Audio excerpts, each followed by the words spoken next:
Hey guys, so welcome to another episode of Catching Up with the Camdens.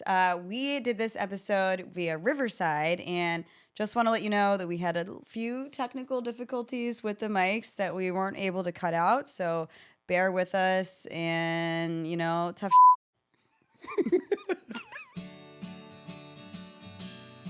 Hi, this is Catching Up with the Camdens, and I'm Mackenzie. Rosman. We're good. And I am Beverly Mitchell. And I'm David Gallagher. And we have a special guest. I'm Caroline Moss.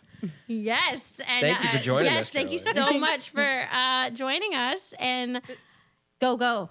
Tell us. This is a dream come true for me. I was a big Seventh Heaven fan growing up, and my parents would only let us watch like one show a week. Like we could pick what we wanted to watch, and I picked Seventh Heaven. And when I met Bev last year doing something through work, I was like, and she had told me she was starting this podcast with you guys. I was like, okay, well, if you ever do a fan episode, please have me on. So this is very exciting. And this was like literally, I think like you put this in motion, to be honest. I feel like you put it out in the universe, and I was like, well, I'm glad. When I thought about it, I was like, well, there's only one answer, and the answer is Caroline.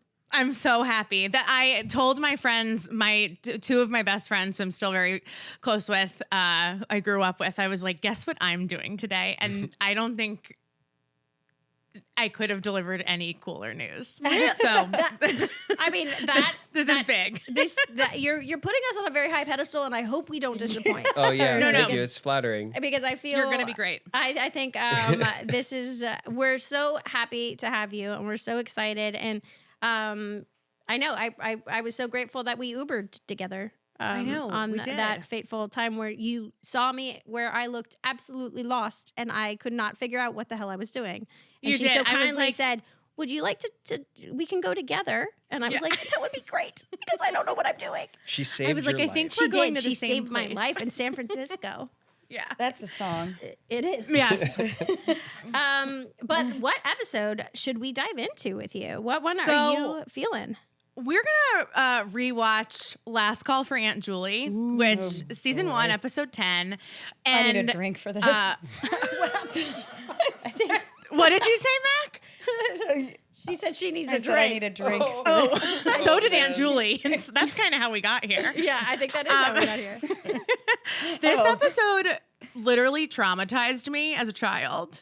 Me too, and- probably. I bet. I can And only Simon. imagine. So should we just dive in? I have it in front of me. Yeah, Yes. dive in. Let's dive. Let's go for it, because I feel like also I haven't watched this episode, so I watched it on the plane yesterday, and like I may have shed some tears. So let's go. I Very was shedding intense. tears watching it. I was like, oh God. For different reasons. Different reasons. I have a lot I of have no questions. So emotions. You have a All lot right. of questions. All right, let's go. yeah. Let's So the episode opens at the Camden house, Yep. and Aunt Julie, who is Eric's sister, go. Yeah. Right. Played is by coming to visit. Deborah Raffin, who is amazing. yeah, she is like, I guess Eric's younger sister. Yeah. Yes. Yeah. Okay, coming to visit. Annie's really excited. You can tell they have a good relationship. And then the kids all come, you guys all come downstairs, greet your aunt. She has brought you gifts. Yes. You're opening these presents. She seems to really understand like what each of you are into. She Right. brings everybody the exact thing that they were hoping for.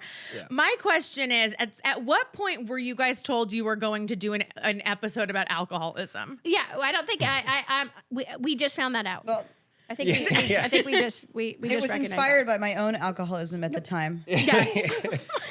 When If she this grabbed was me. just an artistic intervention for you. that. By the way, Yeah. I do have to say that first Hollywood 5-year-olds. that Like, that first scene with the gifts was the first time that I was like, oh, Simon's sassy when you're like, and no one is leaving until you pull out a present for me. I know, I was like, that is so not like Simon, who is like so polite and like Well, respectful. I feel like you are sassy, man. there was a bit of sass coming up this first season that I had forgotten about. But yeah, Simon is sassy. He's got a little mouth on him. Yeah, He, I was kind of speaks surprised his by that. mind. I was like, whoa, I don't remember that about Simon. But I think the point of this scene is we're just establishing that she's cool aunt. Yeah. Right? Like that's Cool we want to build her up as cool as we can So that we can so that she can have her fall from grace.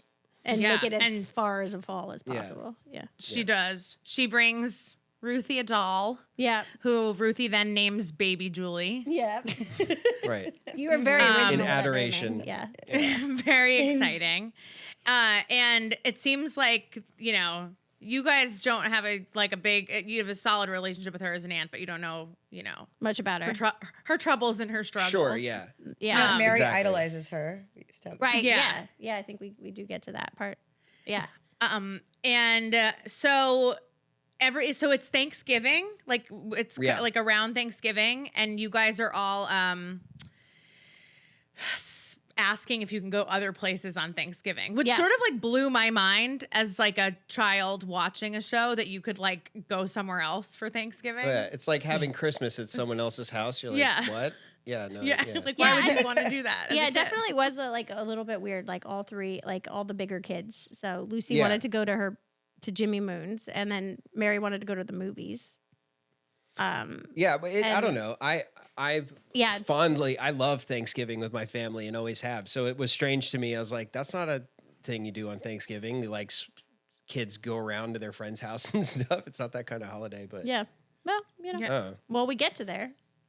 We come around. And Julie, and I guess is she's saying, I have this in front of me and I'm watching it silently with closed captions, but they're asking about her boyfriend, and she's like, oh, he couldn't make it. And we later learn that they had a bad breakup. Right. And this is the first glimpse we get at a problem. She's in the whatever guest room she's in. I think she's staying She's in Matt's room. Yeah. Okay. Matt's room. And she pulls out a handle of vodka. Yeah. This is before you couldn't travel with liquids. Yeah. Yeah. Right? This Oh is my- a pre that is- 9/11. That is. Yeah. Yeah. It wasn't Yes. a mini bottle. Yeah. It was not a mini. It was not No. a nip. She Right. pulls out a A handle full of blown, vodka. yeah. Yeah. She got some. She got Carry some booze on. in there. That was just the carry When we were watching it, I think Shauna was like 3 chugs. She just did. And I was like, hey, she's give you- we're starting off strong. Yeah, of course.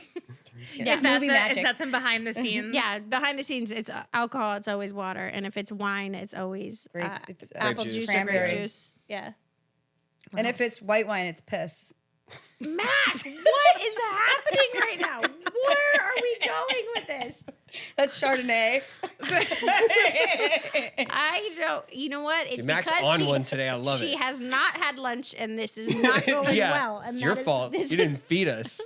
We're hungry. Anyways. How long, and I know you guys have talked about this on other episodes, but you get your script, and I know there's rewrites and but what's the process of getting your script and rehearsing scenes and blocking and movement or whatever? How many times did you go through the script before you actually had to perform it? So our show was a little different because there wasn't a tremendous amount of rewrites. So once we got our script, we were pretty much locked and loaded, and that is what we're gonna do.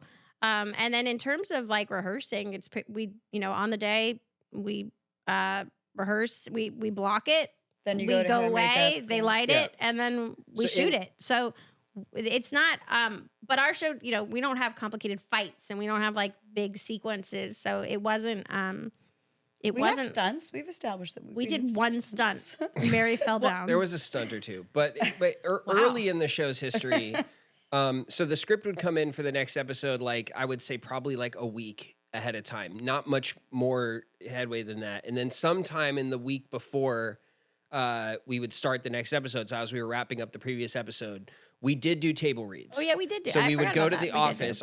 Our studio was this factory, and in the front of the factory was our offices where we had accounting and some other the producing offices and stuff. They would set up a table, and we would do a read at the end of a day or kind of through a long lunch or something like that. So but we didn't do that the whole time. In the beginning, we kind of did that, and then at some point that fell off when we were just kind of everyone knew their characters, knew what we were doing, and we would just kind of roll from one episode to the next. And then as far as rehearsing and blocking, it was just day of getting into the next scene, and we would set it up and go. I know, and Wow. and each of us kind of did our memorization differently. So I would actually not memorize until I was in the makeup chair and while they were lighting. So then I had 15 minutes before because I didn't like memorizing the night before. I would look over a scene, but I wouldn't memorize it until You we were did in night it. before. You Yeah, did- if I didn't do the night before, I couldn't remember it. Like Well, the everybody, yeah. night before took like 10 minutes. If I tried to do it the day of, it took like 5 times as Yeah. long. Yeah. I so- also sleeping. because I was older than Mac, but I was still being driven to set. Like my parents were still with me. I got proximity to stage. I was an hour away from where I lived, so I would have Same. an hour drive down to the stage, and I would spend that hour in the passenger seat going over the day's work. So by the time I got there, got changed up into rehearsals, I was like pretty much where I needed to be. And then while they were lighting and doing everything else, we'd all go to the hair and makeup trailer and we'd be running stuff while we were getting ready. And so by the time we started shooting, everything was, It was there. we were there. Yeah. Hopefully. I didn't realize it moved that quickly. Oh, It did. Yeah. Yeah. yeah. And it only got faster as the seasons went on. Wow. And I mean, I know I asked you guys this earlier about like, when did you find out you were doing the episode about alcoholism? But so much of the first season was like so many pregnant, unwed teens in Gleno. Yeah. All like, of them. Yeah. There's an like incredibly high percentage. And Yeah. then like there were gangs. Like Gleno. There were gang gangs. Dangerous episodes. place. Like, were your parents like, hey, like, were there any conversations that any adults in your life were like having with you about this as you were memorizing these lines and doing these episodes? Yeah, some of the stuff, like in particular, I remember they had to explain to me what huffing was when we did that episode, because like I was like, what? You know, and like Most of them, I think. yeah, but a lot of the heavier episodes, like my parents were always cool about kind of giving me a heads up. And it was never like they didn't kind of make that big of a deal about it, but I would get some kind of heads up on whatever the heavy-handed situation was. I don't think I had any. No, I think I guess I just had to figure it out on my own. But you were a teenager, I mean, I was a She was a little woman bit. of the world. But you know? Well, I would not go that far. And speaking on but that, I was note- 11, so That's like true. some of that stuff Yeah, I was in the 15. beginning anyway. Yeah. Some of that stuff my parents were like, "Hey, by the way, It was all This it is was what all this is new to about. me. So Yeah, the Yeah. world was new to me. So right. It's very, doing this, I told Bev I was doing this rewatch over the holidays of season 1. And I was just like, wow, like every episode is like a new pregnant teen, a gang. it goes Like- hard." Yeah, It You're goes right. really Go hard. hard. I mean, yeah. Brass and I knuckles love in that. Mary's bag. yeah. we Is that where they find the gang stuff and there's like the nunchucks? I think Yes. that's Neil. Neil definitely like put in those. It's like, so yeah. funny. It's incredible. It is The it's detail. Just, I was like, what town is this? Like, I'm glad I don't live there. Like, this is It's like a dangerous lot place. happening The in Gleno. mean streets of Glen Oak. Yeah. That's right. So Aunt Julie just took 3 huge chugs from her handle of vodka, and then it goes into the opening credits.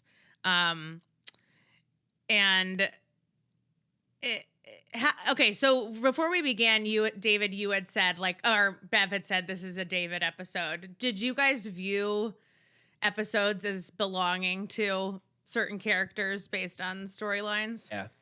I definitely felt there was definitely like you knew who was going to be the stronger character Who was and the who was the who everything was kind of going to lean Revolve on. around. Yeah. And- the episodes are usually themed, and we all kind of will connect to the theme somehow. But it was always clear who the A storyline was, and we all got our turn for Like a that Christmas tree job, with branches. So when this episode was, I was considered part of the A storyline because the big crux of it is when she attacks me. Yes, which is the traumatizing Yeah. part, I'm sure. And well, I guess we'll get to that scene, but I have questions about that too. Sure. Okay, we are getting into the we all have Do we have questions a about stunt, that. stunt coordinator for that one? I would imagine yes. Yeah, because she had to pick you up and like take you. Well, to the she couch. grabs me Yeah, and kind of just- manhandles yeah. me, and we definitely had a coordinator for stuff like that, especially because of my age at the time. Yeah. Oh, interesting. Okay, I wouldn't have thought about that. Before we get into the next bit, Yeah. let's take a quick break. We'll be right back.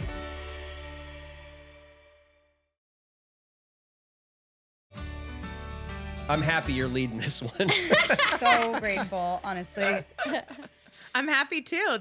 Like I said, this is a dream come true. I for also me. love that when I said what Not a episode, you're nightmare? like, this one traumatized me. Yeah, I was like, this one for sure. This was also one of the ones that when there were reruns on TV, like way before streaming, you're like, oh, I hope it's like the one with like the drunk aunt. Like you're kind of like, oh, I love like the drama of this one was like big. Intense, yeah. All right. Well, All right, well, what's let's talk next? about the drunk aunt. Yeah, let's get to Yeah, it. so you're at dinner. Your dad tells you guys are old enough, which you're definitely not, to make your own decisions about how you're going to spend Thanksgiving. And everyone's Right. like, wow, thank you so much.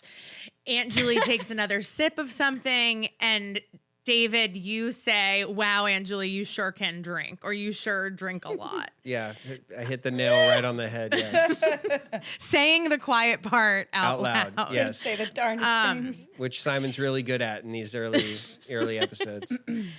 So that sort of establishes where we're going from there. Right. And then there's a few more scenes where Julie, looking like forlorn and sad, like sneaks like wine or some Baileys into her coffee. And Yeah, then the extra, like when she's with mom and then she like takes hers and doubles down. And did you stuff. Yes. also notice that there was always the music would play when she would drink? So Yeah, the music the always sad came in. horn. Yeah, the Yeah. sad music always came on. I didn't notice that. Oh my God, it always came on. So the music always came on like doo-doo. I Yeah. can't even do it, but like there was The sad horn? Yeah, it's yeah. I don't wanna do it. We should insert How did you that guys now. feel Yeah. about the music? All the music, like that like same sort of like. I mean, I think the music always told the story of what was gonna happen. Like, this is a sad Yeah, our part. music was very kind of like stage music. Like it all kind of, whenever I think back on the show, I always think of like the music when we walk in the kitchen, like do do do do do do do do. Yeah. Like it's set like, I don't know. It's music- mood music, it always right? It sets just the it sets tone. the tone or the Like, mood for my little for kid each gets scene. scared when like before the scary stuff in the thing happens because the music gets ominous and she's like, Yeah, waiting it's- for it. Well, yeah. Aunt subconscious Julie had her thing. own music. That was every time she like had a drink, she had Yeah. her own music. The sad horn, horns. Aunt Yeah. Julie. Yeah. Sad. Yeah. Then you're in church, and there's so many different like establishing scenes of like, wow, Aunt Julie. We is, like, really had to like so the got one thing. a problem. Well, so Seventh Heaven, the one thing that I think we were really, really good about was like literally like hitting it so hard. Like, not only have we established a problem, we're going to show you all the different ways that you can show that you have a problem, and we're going to keep Yeah. hitting it until you're absolutely certain and there's absolutely no question at all that you know that there Yeah. is a problem. But You raising I your hands? have a question though. Yes. So why bother locking your liquor cabinet if the key's in it the whole time and the kids have the key? That's Because what I then you'll wanna lose know. the key to the cabinet. So But what's that's the just where point in having stays. it in a cabinet with the key if Well, because the cabinet's you cool. know? I'm just wondering. I mean, who's No, hitting that's the true. the I liquor don't, know, I cabinet? don't like- think that they were Not worried. Simon. No, like- none of the Camden kids were hitting it. Like, I were- understand, but then why keep it in a cabinet with the key, with that locks? because if- it's a cool cabinet. all right. Just But, wondering. well, if Thanks for when answering she my opens question. the cabinet, it is like it's like a wine cabinet. It has the slots for the bottles. Which, by the way, I don't think I ever knew that. that's what that was. Yeah, not ever. Yeah. When I saw it, I was like, "Ooh, that's a nice little Didn't wine know that. stash." Yeah, I know. And actually, I don't think we ever had that piece of furniture in there again after this episode. Oh, I that's don't so know. interesting. I I guess, don't know. yeah, like Maybe you it was wouldn't think hiding in that, plain like the sight. minister would have like a really.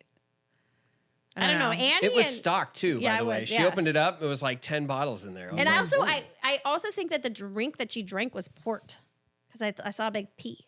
I was like, I think that's port.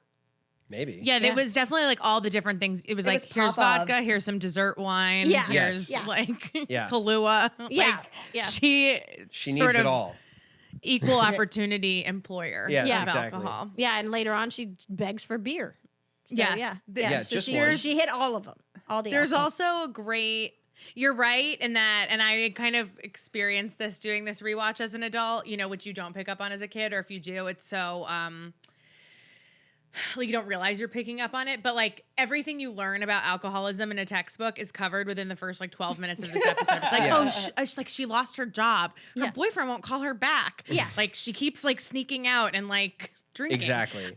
So yeah, you're right. There's no That's true. question as to like what's going on here. Yeah. There's no gray area. This is like black and white. Right. We are Alcoholism. textbook alcoholism. Yeah, sometimes this tactic of hitting a subject with a hammer is like part of our strength. Like we hit it from many angles and we Definitely. tackle it aggressively.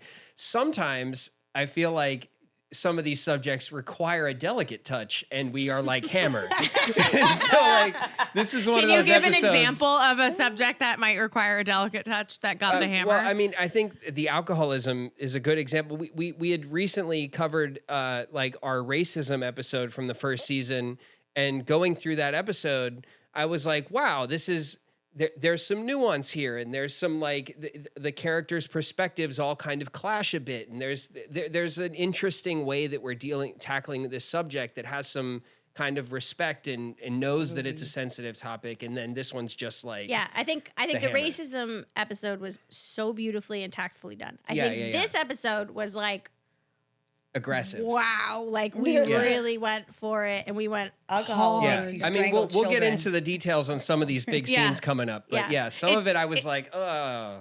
It does boy. make me wonder if the writers were like, well, we don't want kids thinking that like just because their parents have a drink with dinner, they're Yeah. alcoholics. I think that's probably a true perspective Probably because part of it. also I think there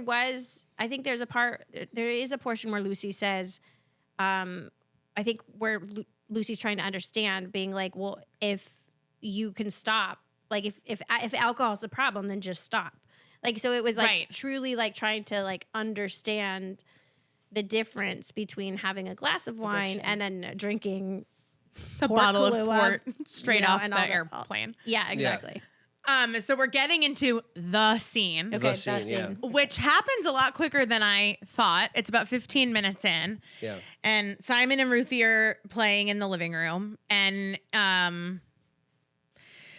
Simon's wearing his new Batman sweater Yeah. That she gave me. Yeah. that Yes. she gave you. And Happy is in her sweater. The Robin sweater, which is adorable, yeah. Yes. Very cute. Which and Happy Aunt probably Julie hated. comes striding in.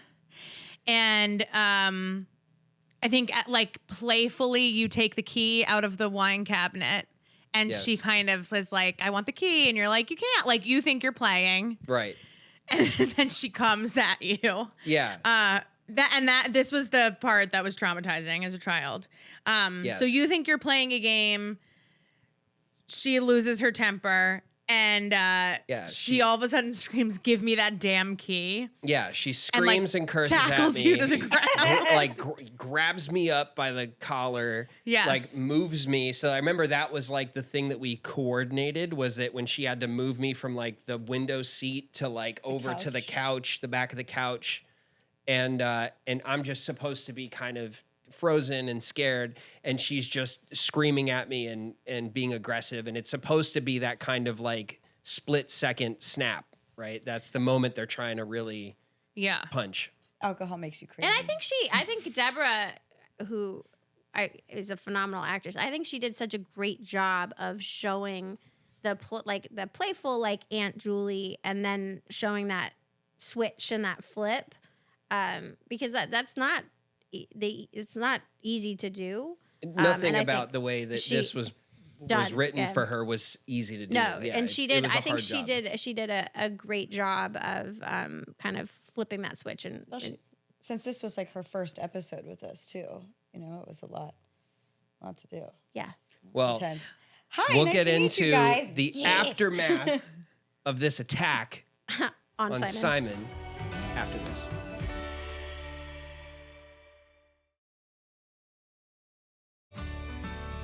All right, so we are back with Aunt Julie and Simon and family tension. And I can hear like the sirens are coming to get Aunt Julie right She's in now. That's it. To put it lightly, Yeah, yes. yeah. Yeah, so That's- you know, but you know, yeah. The What do only you thing, alcohol didn't land her in jail? Mac, what do you remember about this scene? I remember your Batman shirt. I remember, you know, the stunt of her strangling him and all of that. And I remember drunk Aunt Julie. Yeah, I remember filming that scene with you and her. Were you like, oh no, or were you like, yeah, get him? Well, I kind of wish that I got the Batman shirt. I remember that. You were jealous that you. I did. I didn't really want want the a doll. No. This is why I gave it back. Obviously.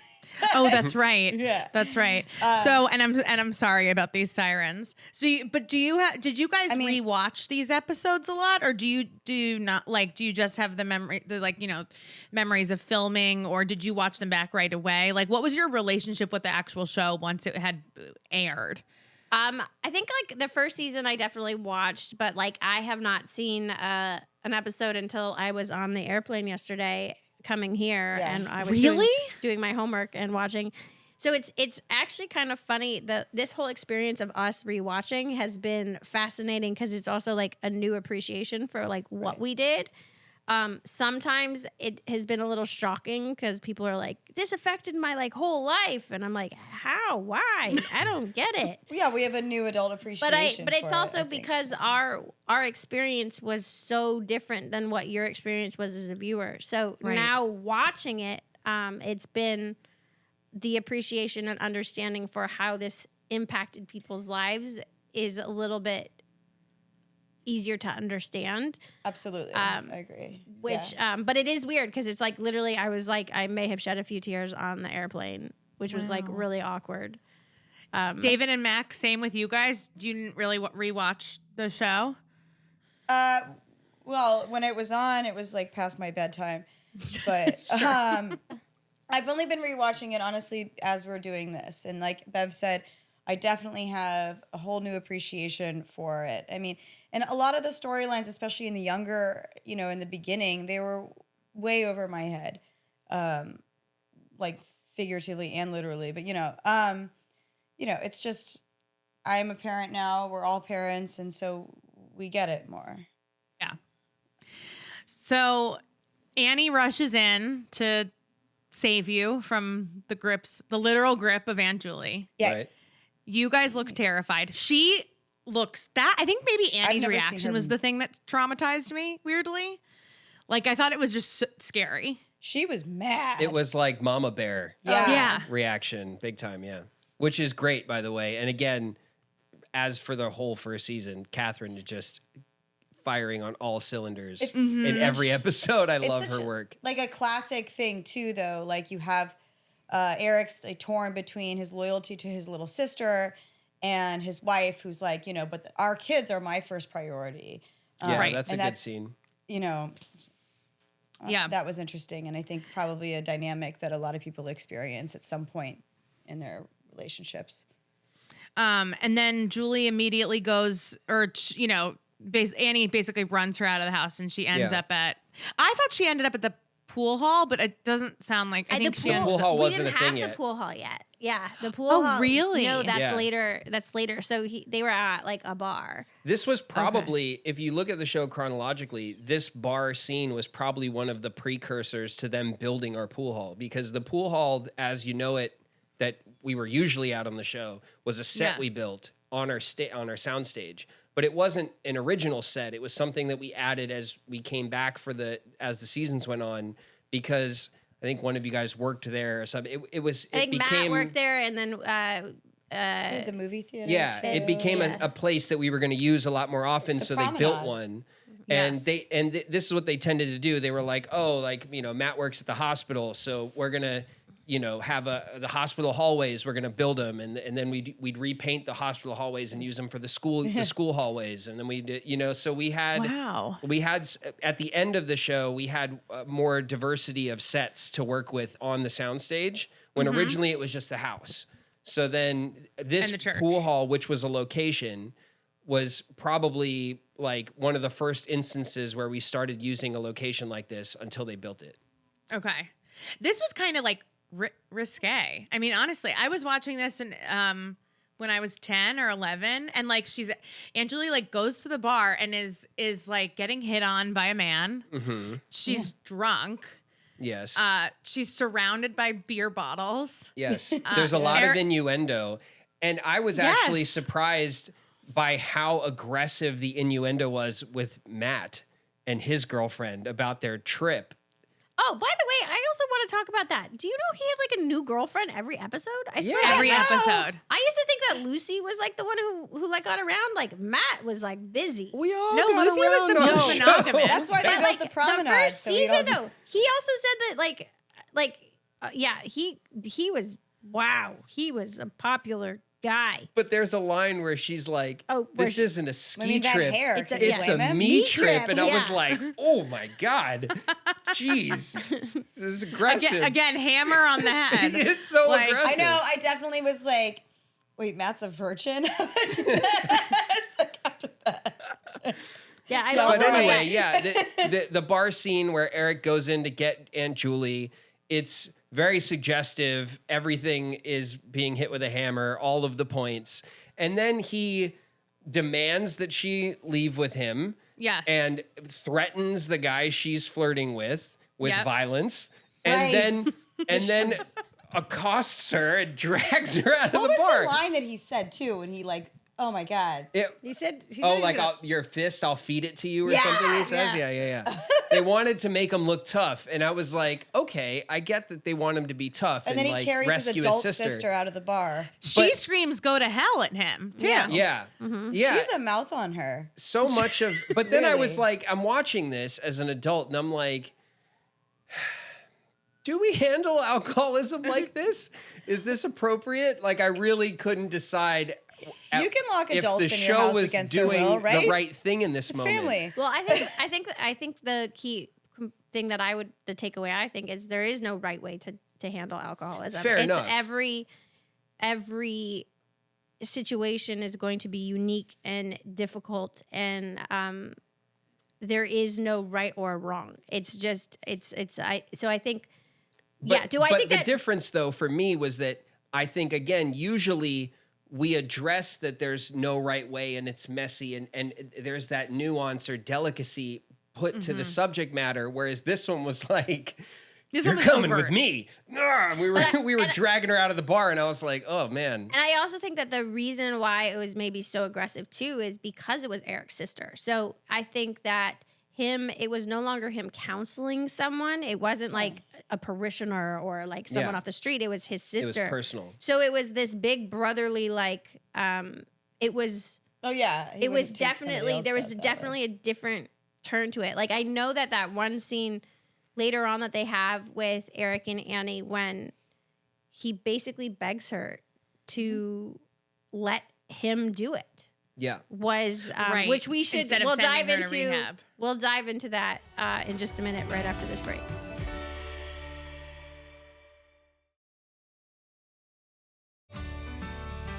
So we're back, and we have just dragged Aunt Julie out of this bar. Where do we go next?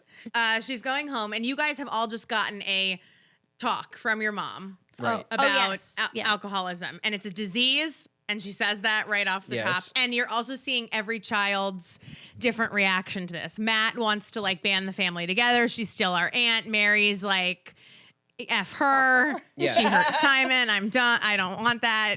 Ruthie has a lot of questions. Simon, you're traumatized. Lucy, you're crying. Yeah, Yes. well, I'm so surprising. And this is the moment that, and this shot for this episode, this is the one part that kind of does the thing I think we're good at, where our perspectives on the topic are clashing. Yeah. And so Yes. that makes it less preachy and more interesting to watch because you get to see different opinions about what's going on play out. But and they did that here for that. Yeah, and I think they set it up because I think they continue to show that through Yeah. from here on out. So Yeah. once they introduce this, they kind of follow through with that. Yeah, and so this comes to the like you have now entered the scene of like withdrawal. So Yeah. like all of this is obviously happening at like lightning speed. Yes. So she's like, we're speed running alcoholic recovery. Yeah. and she's in, and this is I think where you guys were talking about your memories of the scenes of like the parents kind of arguing, Eric feeling like, you know, the loyalty to his sister and Annie being like, is it safe to have this person in the house with our children? Yeah, I mean, and I think that there, you know, obviously that's a valid point. And I think to show both of them, and I thought it was interesting when, you know, Eric like literally begs, this is my sister and I have to be here. It has to be me. And then Annie, still with that same resolve, like, but fine, but my kids come first. Yeah. And you guys are all sort of simultaneously canceling your big Thanksgiving plans as well. Because and something big is happening at home. And I do think that was also like, I think also the lead in with all Camdens on all occasions throughout all seasons is like, we'll set them up to like, you have a choice. And then it's like, they always like, choose will fall back and they'll always choose family and they'll always come back. But like, there is a question of whether or not we're going to like make the wrong choice. Well, there has to be drama.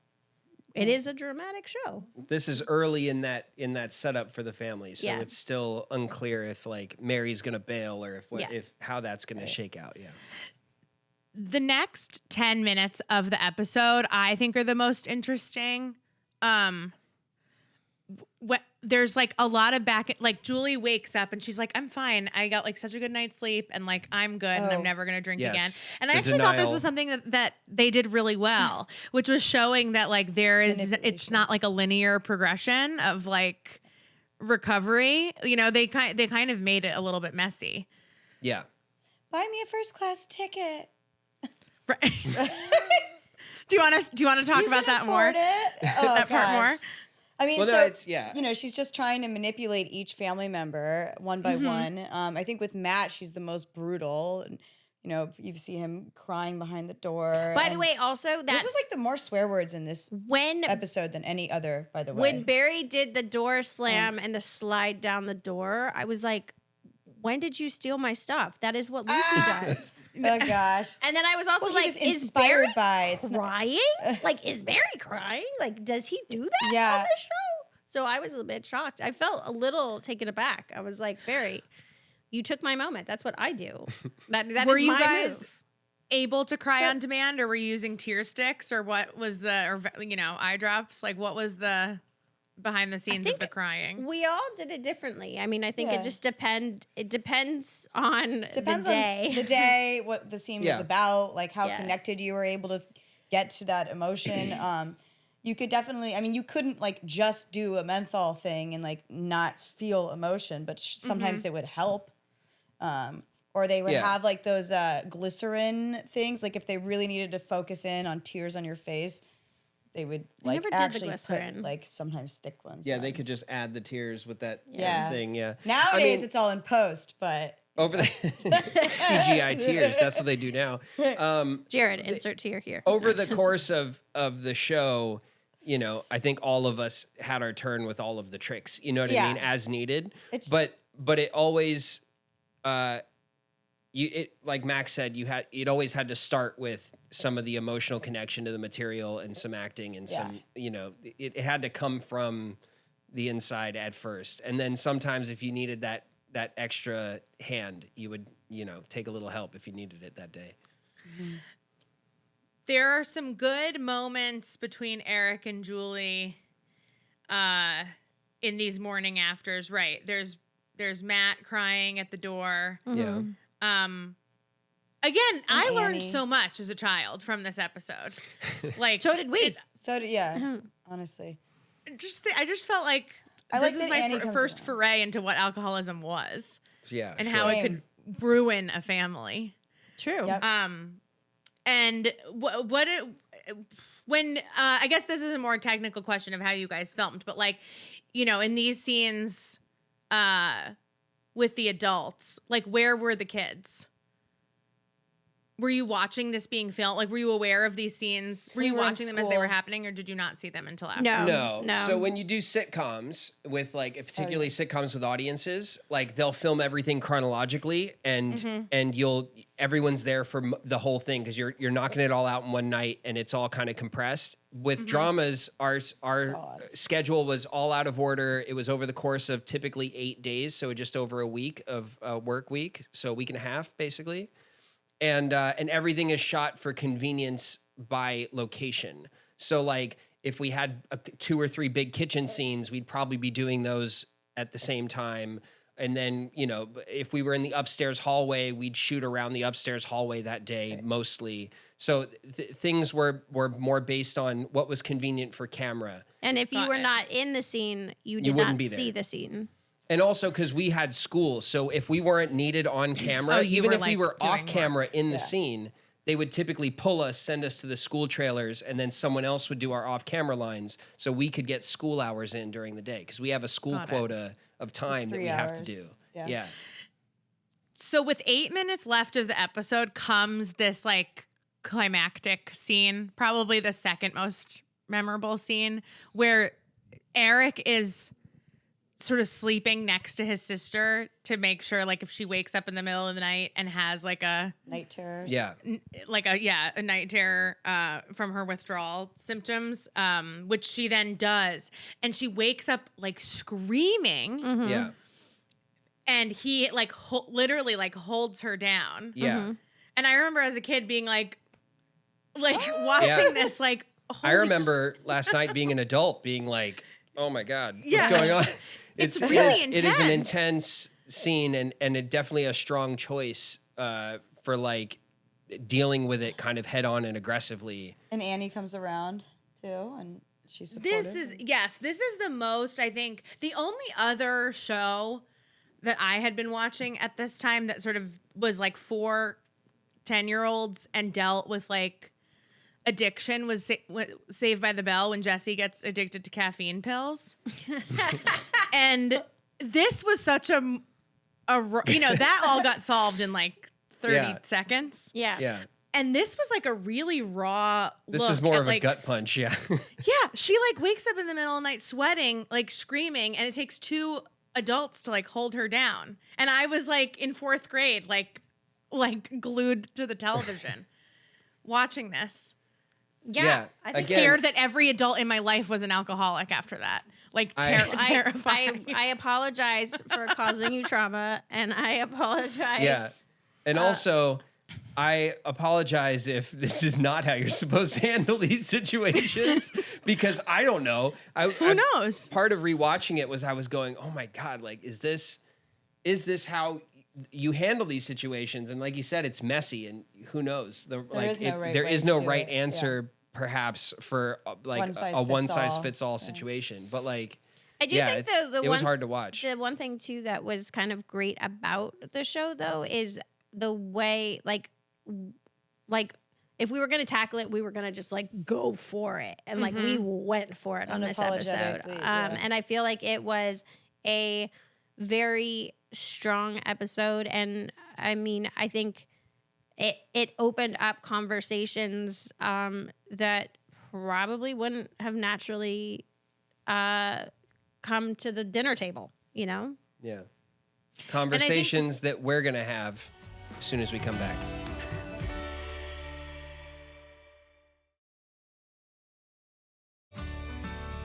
Are we back? Yeah, we are Yeah. back. All right, So- we're back. How does this, where do we go from How do we here? wrap it up? Julie's going to get herself into like a rehab facility, and all of you guys make Thanksgiving for your extremely tired parents who've been up all night dealing with their drunk family member. Oh yeah, this is when our excellent cooking skills. This is where we show that Dad has taught us how to cook and not Mom. Yeah. Sure. Yeah. I think like the great thing about this episode too, that a lot of shows didn't do, and I think like Seventh Heaven also, like there were a lot of people you saw for one episode and then never saw again, but Julie and Julie's alcoholism was a recurring plot line throughout the entirety of the entire series. You saw her like come back, and there were times where characters would question if she had like relapsed or if she had like broken her sobriety or whatever, and I think that also added to like how strong this first episode of that topic sort of like sets that up to be. Yes, we never dove back into her alcoholism like this, but but that lingering like questioning of her sobriety was always there. Yeah. Yep. So I And think it's her, appropriate like, given how this episode went. Well, and also I think it's as to life. Like once you know, it's not something that just like goes away and that you're like done with and like it's magically cured. It's solved. It's something Yay.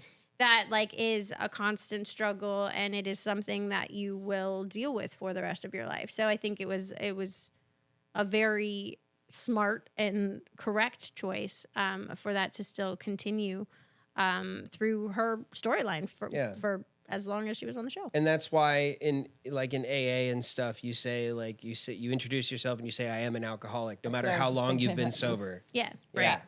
Yeah.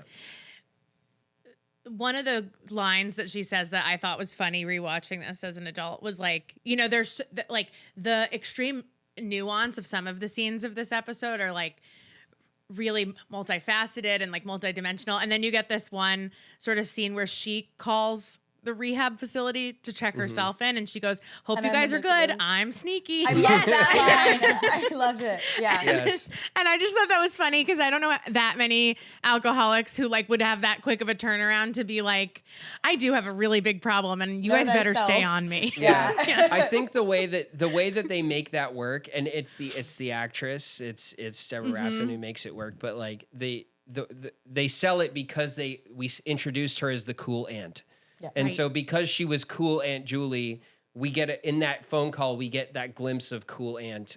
And whenever she kind of sobers up, like when she tries to manipulate Matt, there's all these moments where she kind of clicks back into cool aunt, and that's part of the manipulation, but also what makes her redeemable and likable as a character as far as she can be in the episode. And then she has Mary's makeover. And I love the turnaround with with Mary gives her makeover with Mary, and at the very end, Simon asks if she's all better, and she says no, but she's gonna try to make some changes, and I thought that was really probably a helpful way to tackle the right answer alcoholism. And it's also the honest answer, because obviously like she is not all fixed at all. And I love that you're wearing the sweater. You put on the Batman sweater. Right. To I give show it back to her. forgiveness. We glazed over that, but we all return our gifts in anger and frustration and stuff. And then Simon's like, well, maybe. I mean, I really liked it. It's probably still in there. I could go get it back. I love the thinking too. Is like, well, when she gave it to me, I liked her. I like so it's still okay. I like the part where she talks about getting happy sweater. She's like, I was drunk when I got that. Makes sense. Oh yeah, that was like, which is funny. Yeah.